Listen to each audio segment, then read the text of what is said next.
पीछे हो जाओ।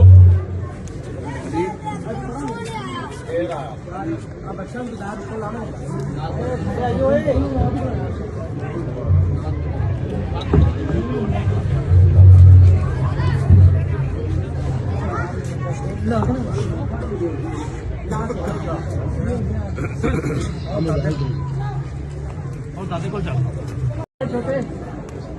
पीछे हो जाओ।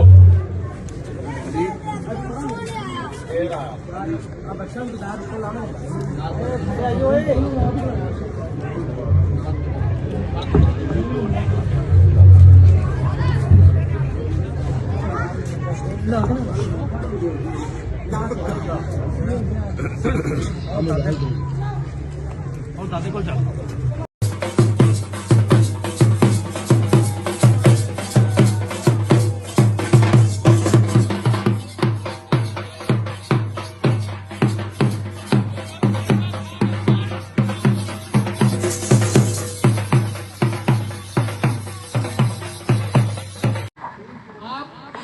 टोले को जरूर पहचानिए कि पाकिस्तान की खिदमत करने वाले कौन है, पाकिस्तान को बिगाड़ने वाले ये हम अकेले नहीं कर सकते। ये सवाल मैं आपके पास छोड़ के जाऊँ कि हमारे बुजुर्गों की परवरिश और तरबियत क्या थी और आज हमारे बच्चों की परवरिश किसने, तरबियत किसने उसको किस तरह की।